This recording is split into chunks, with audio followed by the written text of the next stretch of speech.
உலகத் தமிழ் மக்களின் உள்ளத்தை கொள்ளை கொண்ட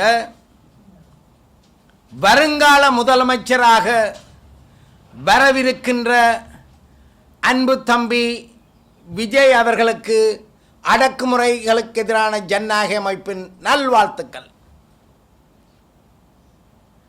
எமது தமிழர் தேசத்தில் ஈழதேச மக்களின் துயரங்களை, துன்பங்களை, கவலைகளை போக்கவல்லதொரு சக்தியாக ஈழதேச மக்களினால் பார்க்கப்படும் அன்பு தம்பி விஜய் அவர்களின் வரவு எமது மக்களின் இன்னல்களை, காணாமலாக்கப்பட்ட உறவுகளுக்கு ஏற்பட்ட துயரங்களை துணிவாக அடுத்த வருடம் முதலமைச்சராக ஐக்கிய நாடு சபைகளுக்கு சென்று, ஜெனீவாவுக்கு சென்று எமது பிரச்சனைகளை, ஈழதேசத்து பிரச்சனையை காத்திரமாக கதைக்கக்கூடிய தமிழர் தேசத்து மருமகனாக ஈழதேசம் என உலக தமிழர்கள் அனைவரும் அன்பு தம்பி விஜய் அவர்களை பார்க்கின்றார்கள். எழுச்சி கொண்ட தமிழினம், எழுச்சி கொண்ட தமிழகம் கடந்த கால அரசியல்வாதிகள் அனைவரையும் புறந்தள்ளி தம்பி விஜய் அவர்களின் பின்னால் அணிதிரண்டு கொண்டிருக்கின்றதை கண்டு அச்சப்பட்ட தமிழக அரசு நன்கு திட்டமிட்டு கரூர் விடயத்தில் தம்பி விஜய் அவர்களின் தேர்தல் பிரச்சாரத்தை திட்டமிட்டு அளிக்க, தவறாக பயன்படுத்த, அவர்களுடைய ஆதரவு தருகின்ற மக்களை துன்பப்படுத்த முனைந்த அந்த தவறான விடயத்தை அடக்குமுறைகளுக்கு எதிரான ஜனநாயக அமைப்பு கண்டிக்கிறது. எமது தொப்புள் கொடி உறவுகள் 36 பேர் இன்றைக்கு உயிரிழந்திருக்கின்றார்கள். 40 பேருக்கு மேற்பட்டவர்கள் காயப்பட்டிருக்கின்றார்கள். இந்த வருத்தத்துக்குரிய, தாங்குணாத ஈழதேச தமிழர்களின் கவலைகளை அடக்குமுறைகளுக்கு எதிரான ஜனநாயக அமைப்பு பகிர்ந்து கொள்கின்றது. துணிவாக, தைரியமாக, தனியொருவனாக, எப்படி எம்ஜி ராமச்சந்திரன் திமுக அரசை எதிர்த்து தனியொருவனாக தமிழகத்தில் துணிவாக தனித்து நின்று வென்று தமிழ் மக்கள் கோவில் கட்டி கும்பிடும் அளவுக்கு வாழ்க்கை பூராவகம் தமிழ் மக்கள் உலகத்தில் இருக்கும் வரைக்கும் மனதில் இருக்கவல்ல இருக்கின்ற ஒரு தெய்வமாக எம்ஜிஆர் அவர்கள் வாழ்ந்துவிட்டு போனாரோ, அப்பேற்பட்டதொரு சக்தியாக துணிவாக தம்பி விஜய் களத்தில் தனியொருவனாக இறங்கி வெற்றிகரமான தனது தேர்தல் பிரச்சார வேலைகளை மிகவும் கவனமாக செய்து கொண்டு வருகின்ற நிலையில் எழுச்சி கொண்ட தமிழினம், விஜய்க்கு பின்னுக்கு திரண்டு கொண்டிருக்கின்ற தமிழக மக்களை கண்டு அச்சமுற்ற திமுக அரசு கடந்த காலத்தில் எப்படி முள்ளிவாய்க்காலில் எமதினம் கொல்லப்படும் பொழுது தனது ஆளுமையை, தனது திறமையை, தனது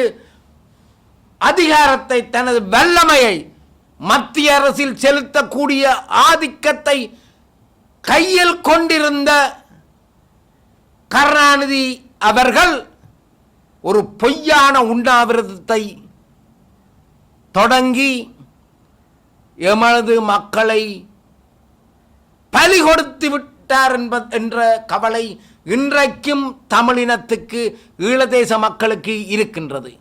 இவற்றையெல்லாம் கண்டுகொண்டு பார்த்து கொண்டிருந்த தம்பி விஜய் அவர்கள் இவற்றுக்கெல்லாம் சரியான தீர்வை பெற்றுத்தர வல்ல ஒரு சக்தியாக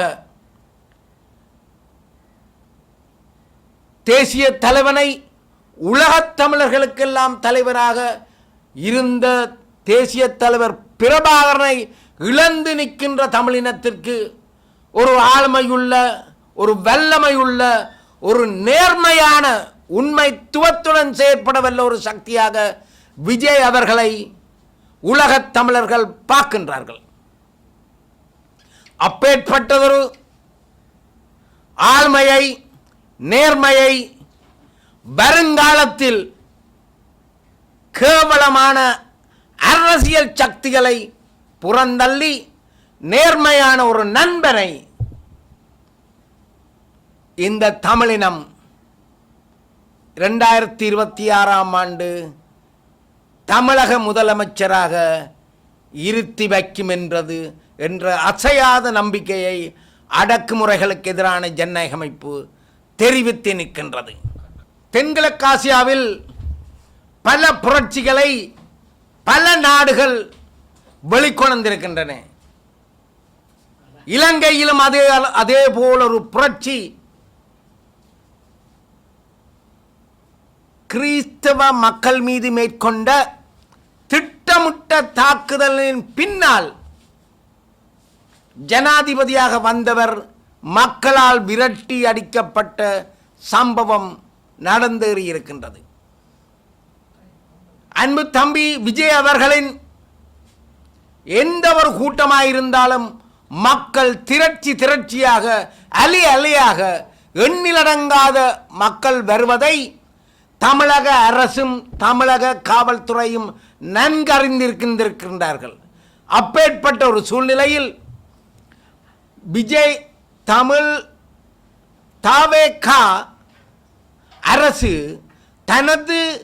தனக்கு தேவையான தனது மக்களின் வருகை எவ்வளவு கட்டுக்கடங்காமல் போகும் என்பதை நன்கு அறிந்திருந்த நிலையில் அவர்கள் கேட்ட இடத்தை போலீசார் வழங்க தவறியிருக்கின்றார்கள்.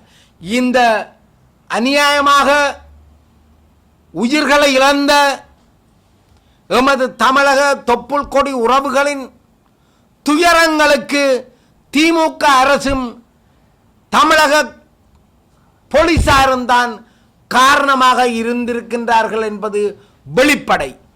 ஏற்கனவே விஜய் அவர்களின் கட்சி நிர்வாகிகள் தங்களுடைய மக்கள், தங்களுக்கு வருகின்ற அலைகள், தங்களுக்கு திரளுகின்ற எழுச்சி கொள்ளுகின்ற மக்களின் தொகையை கணக்கில் எடுத்து சரியான இடத்தை விண்ணப்பித்திருக்கின்றார்கள்.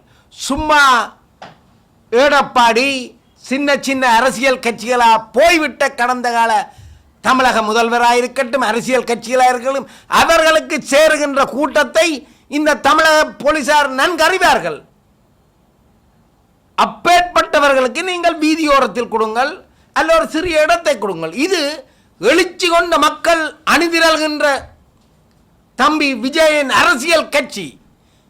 அப்ப உங்களுக்கு புரிந்து கொள்ளணும், தமிழக போலீசாருக்கு தெரிந்து கொள்ளணும், எப்பேற்பட்டதொரு கிரௌட் வரும் என்று, எப்பேற்பட்ட மக்கள் தொகை அங்கே கூடுவார்கள் என்று பார்த்தீர்களா? அலையாக மக்கள் வந்தார்கள், எண்ணிலடங்காத மக்கள் வந்தார்கள். அப்பேற்பட்ட மக்களை கவனமாக கையாண்டு போலீசார் தடியடி பிரயோகம் நடத்துவது அழகில்லை. கவனமாக கையாண்டு வரிசைப்படுத்தி அவர்களை ஒழுங்குபடுத்த தவறிய இந்த தமிழக போலீசார் எங்களது 39 தமிழக தொப்புள் கொடி உறவுகளை பலி கொடுக்க காரணமாயிருந்து விட்டார்கள்.